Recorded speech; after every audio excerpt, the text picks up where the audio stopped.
Hey guys, I'm Jeremy, And I'm Cody, and and we're we're Band Band Reeves, and we're here with Nick. Woo!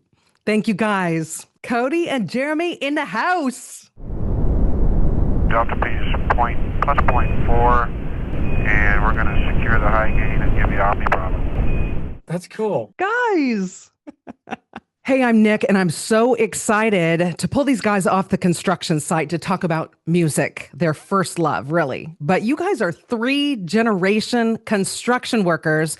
So let's get into the nitty gritty about working and turning things, building things with your lineage of construction work. What is it that you guys mostly build? Homes? Horse barns? What is it that you do in East Texas?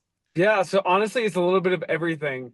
So the fact that we do juggle, these two different lifestyles, it looks a little bit different. So we really have to do more of like sub work. So we do a little bit of everything. Thankfully, we are out playing music. We're on a music trip, but that does look like bidding jobs and staying on the phone with people back at home. Yeah, so yeah, it's always both. Yeah.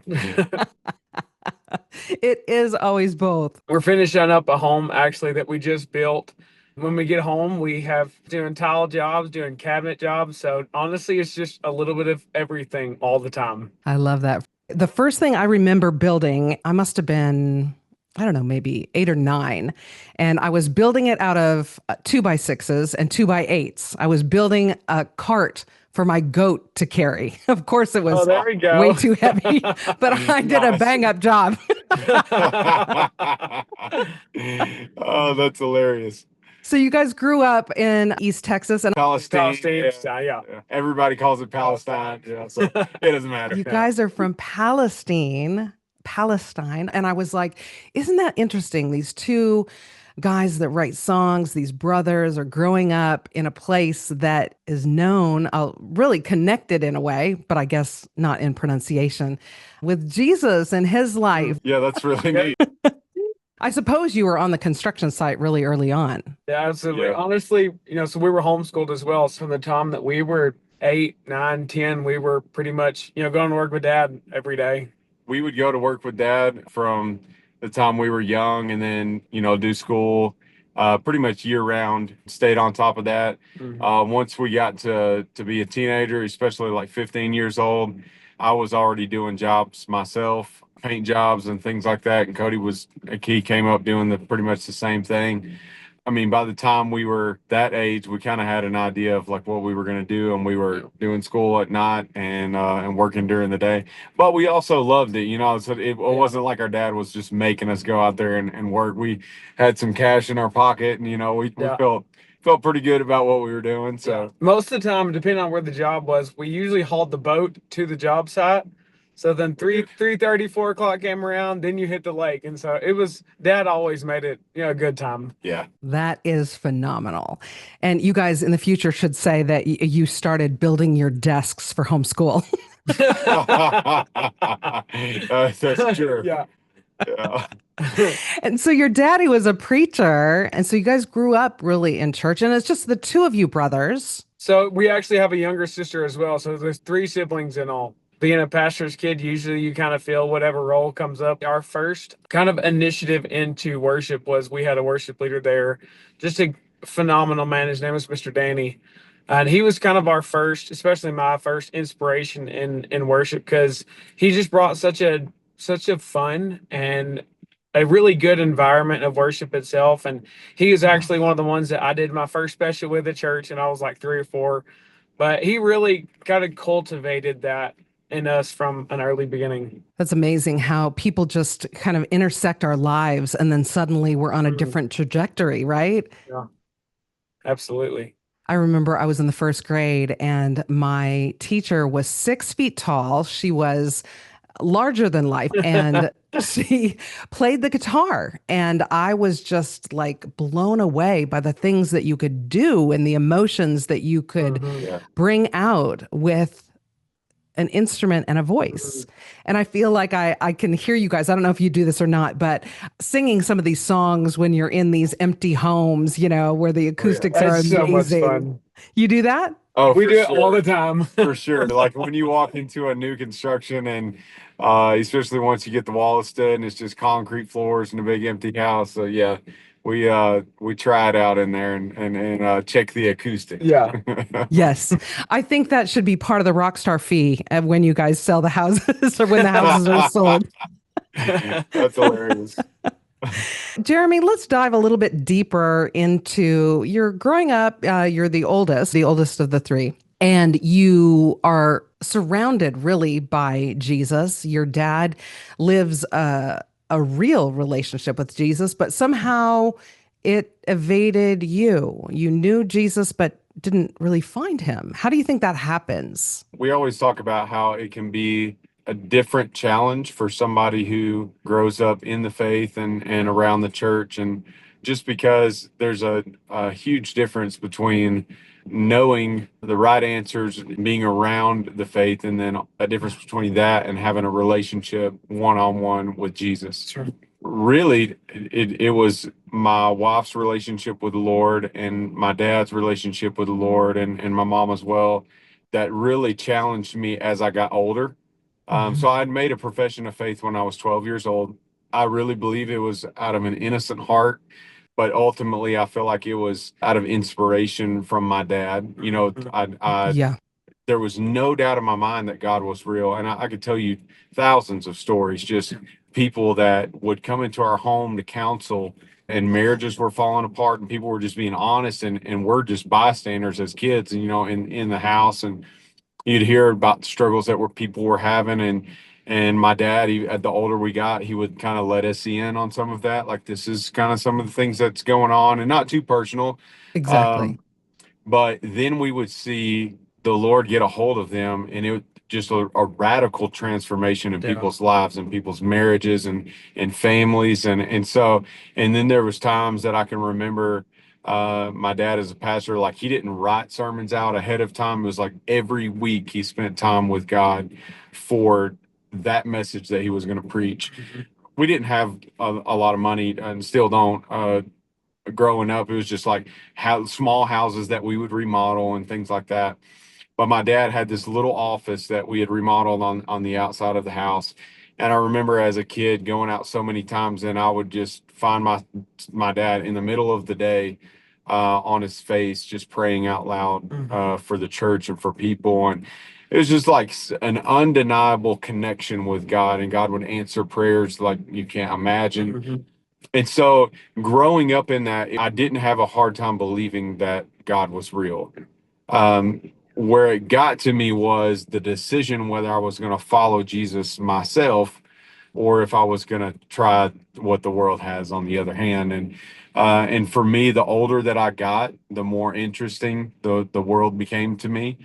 And I really tried to go to church and keep my faith. I was involved in even leading worship, and I would teach a Sunday school class and things like that. But during the week, like I was somebody different, and on the inside, I was struggling with so many different things.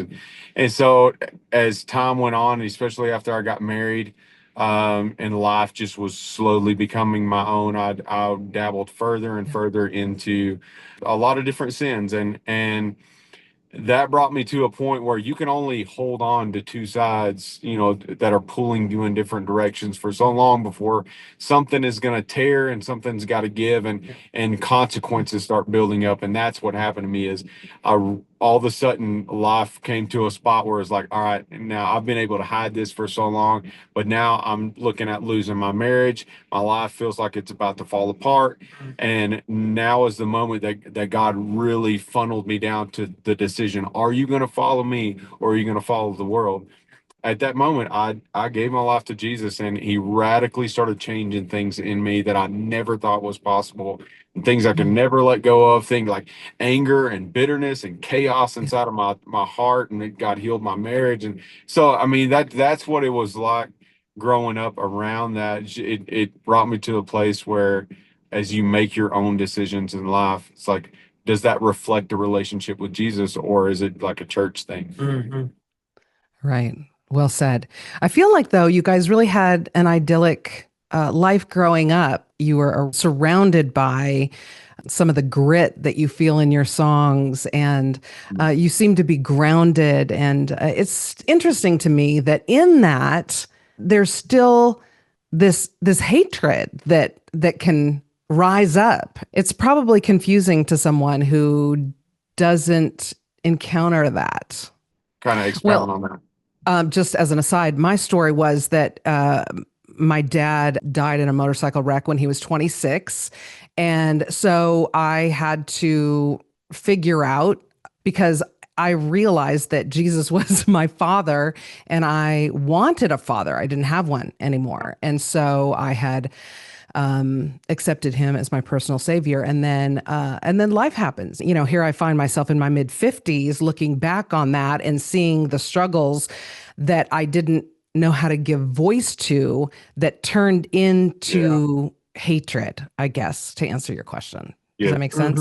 Yeah. And yes. Yeah. And so we can completely relate to that. And I think that there's things that happen through our whole life that the devil wants to use, even things within the church and within, uh, God's people that, can shift you away from the Lord. Or, for example, like we have been through a lot of, I guess, church hurt is what you would say. I mean, some of the closest people in our lives have been the ones to stab us in the back and just drag our name through the mud with no good reason to do it. We've witnessed church splits over people that just had got, were stuck in their way or wanted something to happen, or a control issue. And we watched our parents, my parents spent hours and hours and hours investing into people. And then at the end of it, they make a change for a little bit. And then before you know it, they've left and they have bad things to say about my parents.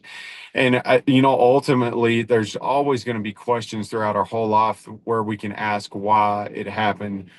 Um, but ultimately, those people are not God. The church is not God. Yeah. And we have to be grounded in the fact that the Lord does love us, and even when we walk through difficult situations and loss and things like that, we could share another story on loss with you. A lot of times I think if you're not careful that Satan can begin to use that stronghold of a believer, because as a believer, honestly, you expect the lost world. You expect the things that of lost people and of the world to attack you and to come against you. But if you're not careful, the devil can begin to use the church, can begin to use even people that are believers. And if you're not careful, even as a believer, Satan can still use you, and you can believe the lies that Satan tells you and the temptations that he puts in front of you. And I mean, what greater, stronger tool does Satan have than to use the church as a weapon? And there is that you begin to view the church, and your view of the Lord can begin to be tainted even as a believer, because the people that you should trust more than anything, or the place that you should feel the safest, Satan can begin to use that as a tool and a weapon to attack you. Both of you, I mean, that is so powerful. And I love what you said, Cody, because a lot of people associate Jesus and the church, as they should. That's the bride of Christ. But at the same time, it's true. You can't Like idolize almost the people in churches. Yeah. And That's like right. connect the two, because we're still people. Like, yeah, absolutely. I mean, I look back over my life. There's been times where I've said and done things hypocritically that people could have held on to and been like, well, God doesn't love me because of what they said or what they did. And so, like, allowing grace for each other, and also just remembering that all of this is centrally focused around Jesus. And He never failed me. He's never left me hanging. And God, he loves me faithfully, and like He's always brings me through every situation. And so, like, I think there's always going to be times that you can be frustrated or ask why something's going to happen, but just being grounded in the fact that God loves me and He's faithful and He walks with me through those struggles. Yeah, I was talking to somebody just the other day, and they were really, they had a lot of why questions. And I think that can be the greatest area that Satan can attach to, because, it's very important, even in the why. I don't feel like it's wrong to ask God why, So Yeah. a little bit of a personal story. My son has had a lot of health issues, and we've spent lots of time in the hospital, in Children's Hospital from the time that he was born. And there were definitely times that I asked God why, why is it that my son has to go through this? But even in the why, I trusted God, and in the midst of the why, I knew that God was still in control. I don't think that it was wrong for me to have the questions of why and to wonder, but even in the why, knowing that God has a plan and a purpose. And in the hospital, we had the opportunity to share the gospel with doctors and nurses. We had opportunities to pray with other people there who their kids were going through even worse things that my son did. So even in the midst of the why, it's still trusting God. And if you're not careful, that a lot of times, you have this stigma that if you're questioning or if you are wondering or if the why, that there's this stigma of the why is bad. You should never ask that question. That's wrong to ask why. And I mean, we're just people. We're just humans. We're even as believers. Yes, our soul has been saved, but we still have flesh that we have to deal with, and we still have questions. But in the midst of that, it's always knowing that why is not wrong, but it's knowing that even in the midst of my why, God has a plan and God has a purpose, and that it's being faithful even in that season, because again, like I said, in the midst of that situation with us in the hospital, even to this day, we have people that contact us that they tell us, hey, this is a report that my son just got, will you please pray over that situation? And then we created relationships and friendships. So looking back, in that season, it was why, but and now in this season coming out of it, it's Lord, thank you for allowing us to be there for that time, so that we were able to plant a seed and that we were able to be used. And if we believe that God is our father, I mean, you guys are dads. Are you frustrated with your child when they ask why? Maybe they ask why a lot. I know I did, but it's a means to begin a trust relationship, right? I mean, that's why they ask why. I mean, they want to know, are you going to follow me along my mental process of putting things together? And we're no different as adults. We still have lots of why questions. That's so funny you brought that up, actually. So we had about an hour and a half drive to where we're at now. And me and my wife had that conversation because my daughter, she's 4. And that's everything is why. Why do we do this? Why do we go here? And it can become, it can begin to be like, okay, it's fine. Just trust us. Just trust us. We're going to take care of you. It's okay. But also, some of the coolest conversations that we've had with our daughter is because she asked the question, why? Well, she asked, why does that look like that? Or why is it we do like this? And then we go into it. And I mean, one of it was, why do we pray every time we eat? So then, it's just such a cool gateway into that conversation. And because her mind is curious and she's asking that question so that she wants to know the reasons why. So honestly, it's been cool to have those conversations because they asked the why question. Yeah. I love that. I was actually walking yesterday and I'm in the middle right now of an eye cancer diagnosis. I have cancer in my right eye. What? 6 in a million people get this, right? And I'm like I'm not trying to ask why, but I mean, really every question that I'm asking really just boils down to why. But what? Maybe it's what is, I mean, it's just an eye, right? I mean, I have another one, thankfully. But but it is very curious, and I was the reason I thought about it because the phrase "you're 1 in a million" came up the other day, and I was like, no, I'm 1 in 6 million people have this, and my kids were trying to understand it, and I said, imagine I'm in a large stadium at a concert, and there's 1 million people in there. There's me, and there's 5 other people that have cancer in their eye. We got to find them. Yeah. Wow. If you don't mind me asking, what's the where you at in that right now, the process? It's the stuff that horror movies are made of. I had radiation sewn to my eyeball for 4 days, and then my eyelid sewn shut. I was in an eye patch. We're praying that the radiation kills the cancer and does not kill the vision, which it's such a rare cancer that they don't know the outcome of the vision for my right eye. You're facing it like a soldier. I'll tell you that. Today I am. Today. One thing about Jeramy, you were talking about the church, and I find in a lot of your songs that you make references to the Bible and to scripture. What happens when you're reading the word? Do you see something and say, that speaks to me in a melody? It does. There's times where I'm studying and God just speaks something to me personally about where I'm at, or if I'm teaching something, God will give me something in a lesson. But then there's sometimes where I'm studying and God's like, it's like a life lesson that applies to me and where I'm at. All of a sudden I'm like, man, I need to hear this over and over again. And like you had mentioned, Follow Through, that song was one of those songs for me. And that song actually mentions how people will let you down and things like that, but how God always follows through. And it's funny, like we do archery, grew up doing archery, bow hunt and things like that. And one of the most critical things about shooting a bow and being accurate, especially at the longer distances that you go, is your follow through. So once you bring the bow back and you release to hold that position until the arrow hits the mark is the follow through of that. Because if you get to looking at one way or another or jerk the trigger, it can affect where your arrow flies.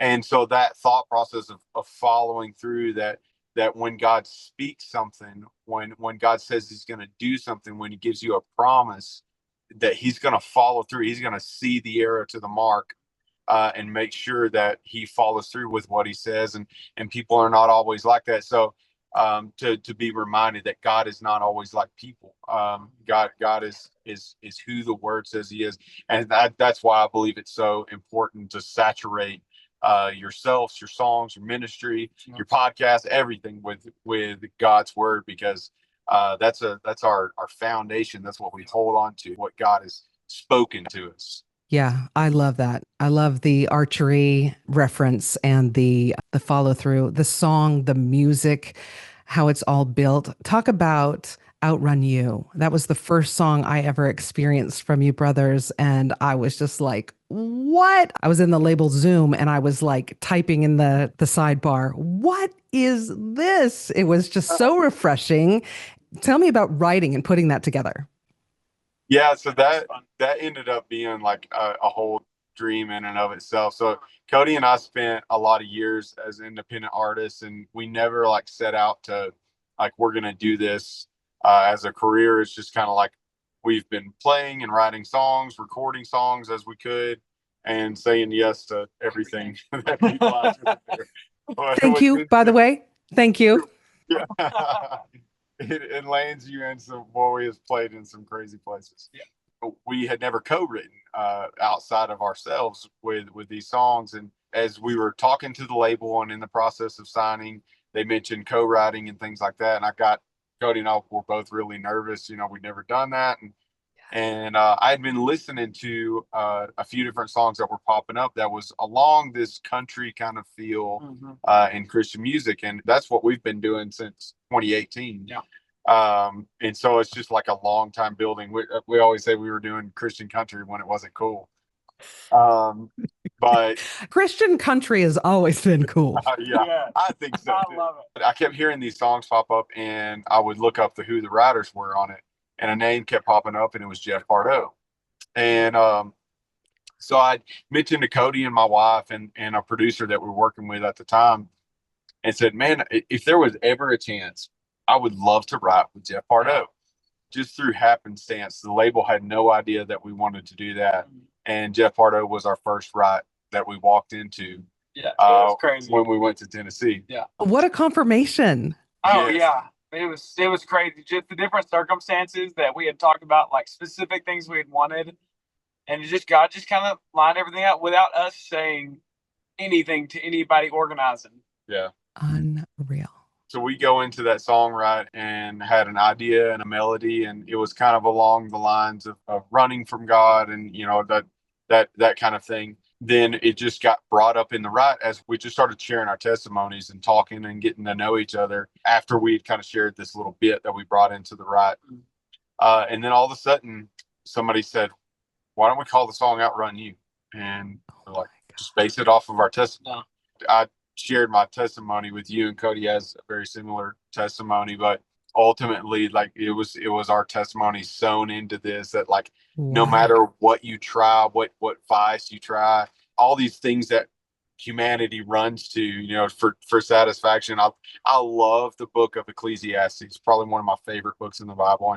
And Solomon, you know, he had everything, he did everything, and at the end of the day, he says all of these things were vanity when it comes to money or pleasure or alcohol or, you know, whatever the vice is, you pick a career. All of those things leave you empty outside of the Lord. So we really want to engrave that into the song. It's like, you can run to all these different things, but at the end of the day, you're going to find that you can't outrun the fact that God loves you and his relationship will fulfill you. Billboard Music said Outrun You is one of the 5 must-hear new country songs. How did that make you guys feel when you heard that from Billboard? Yeah, that was crazy. Mind blowing. Did you tell your parents? What did your wives say? We did. Honestly, it was just, it's like a moment of silence. You don't even know what to say, you know, because it's nothing you ever expected. You know, for us, it was just, there was never this, again, like Jeremy said, there's never like this, hey, we're going to write this song so it sounds like this. It was just, you know, we're just writing our stories down, and then we're going to give them to the Lord, and Lord can do whatever he wants to do with them. And that happened. I mean, not just that, but so many other things and things that God have done and situations and areas that God's put us in through that song. It's just, it's unbelievable just what God can do with 2 rednecks from Dallas. Oh, stop. When I was growing up, I had this fear as a child of wolves, and I grew up in very rural Montana. And so you'd hear them, you know, stirring through the chickens in the night and coming up toward the house. And I just always had this fear of wolves. So when I was in that Zoom and heard that lyric about the hounds of heaven, I was just like, did Ben Reeves just redeem that childhood fear? It was so great. That's what I'm talking about. So cool. That's what I'm talking about. Such a great song. Such a great song. And I love you guys together. I feel like you definitely have that shared sibling vocal cord thing, but your tones are very, very different too in what you do. How do you decide, okay, Jeremy, you're taking the lead on this one. Cody, you're doing this one. Second verse is yours. How do you decide that when you're doing a song? You know, honestly, it's just kind of what the song calls for. We have one that, for instance, is called Big Shoes, and it's just about our dad. And, you know, so first verse talks about, you know, as a young kid, you know, some of the things that Jeremy saw. And then, you know, early into my teens, before I gave my life to the Lord, I didn't come to the Lord till I was 17. But so early in that, you know, me and my dad had a lot of struggles in our relationship. And the first verse just kind of talks a little bit about that. So, I mean, a lot of times it's just kind of what the song calls for, what you feel like, you know, if there's a certain area of the song that, hey, this song really speaks to me.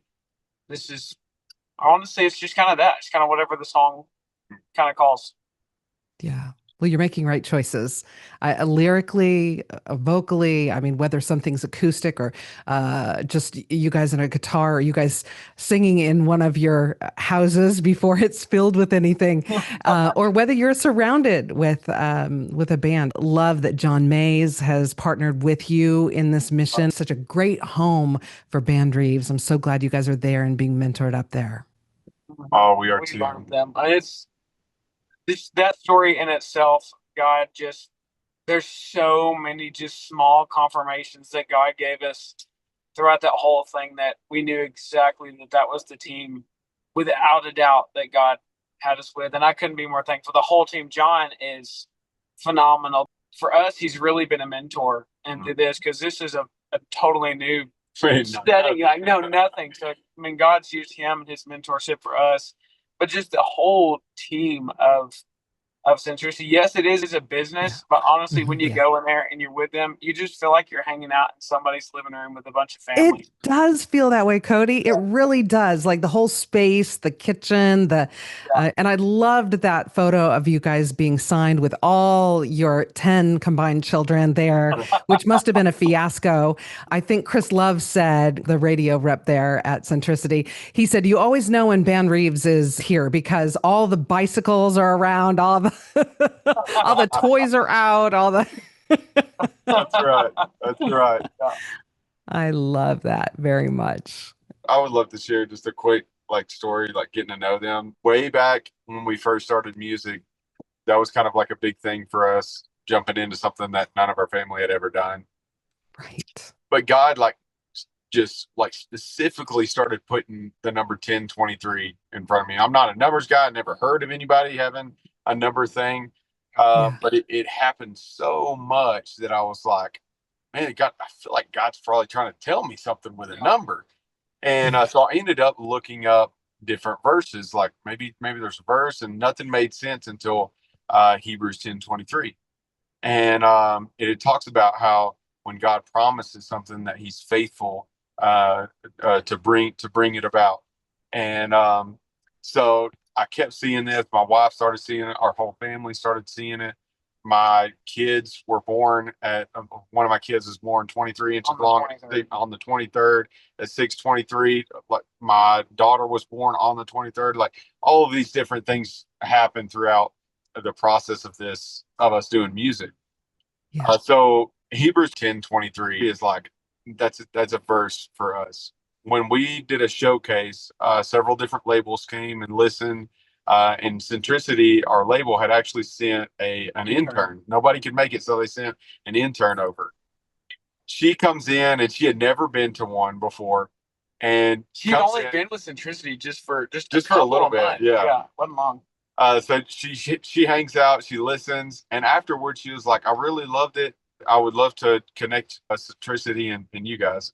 And we were like, "That's awesome." And she followed us on Instagram, and she changes out verses weekly on her Instagram, and on her bio when she followed us on Instagram, it was Hebrews 10:23 was on her Instagram. And then obviously now that's who we've signed with. And so just little things like that, that's we just know that God brought them into our lives. It's really cool. That is a beautiful story. I love how God just shines lights. Have you ever been in an escape room? Yeah. And you're like, what does this mean? And that's what or what's the code, or what do you have to do, or what security box do you have to open, or tennis shoe do you have to untie? I say that because I think Centricity put us in an escape room one time. That's hilarious. Hilarious. It just is phenomenal that you guys have gotten the opportunity to do this. And so we officially have a release date for our newest single. The song is called Jesus Won't. Jesus Won't. Yeah. Quickly became friends with Jeff Hardo, and we write together quite a bit. And we actually wrote this one with him as well. One of the first lines in the song says, "The man in the mirror is my worst critic. I beat him up nearly every minute." And so how you view yourself and that battle of not feeling worth it, and being disappointed with yourself when you fail and all those things. And then compared to how Jesus, he doesn't see us that way. He won't turn away, and just how he's faithful, and he sees us in a completely different way. That's kind of Jesus won't. Yeah. Band Reeves, got to check it out. That's amazing. What a great concept. I love that you guys are doing that. And I love the approach that you're taking with songwriting. And I think for somebody who writes as much as Jeff Pardo, I think you guys are a breath of fresh air. No disrespect, to anybody else that's bringing him songs. But I think there's something about the camaraderie that the two of you have. And I know you haven't always had it. I know there's been challenges growing up. And so to come to where you are now in a unified place is a really beautiful thing. Mm-hmm. Thank you so much. Thank you. We're thankful for it too. Yeah. That's good. Well, I wish I had like the power to commission you and to I don't, but I'm asking the Lord to continue to fling those doors open, like, just like big old barn doors filled with straw flying everywhere, and you guys are walking out with your guitars. Okay, maybe not quite like that, Music but video right there. the lights. Yeah. I'm seeing a barn tour. There we go. Oh, that's great. I love it. Well, thank you so much for that. Thank you. Yeah, it has been great to meet you, and I've been a fan since Chris Love introduced us, since Centricity introduced us, and man, I'm in your corner, guys. Thank you so much. Hey, I'd love to pray for you before we get off here. Just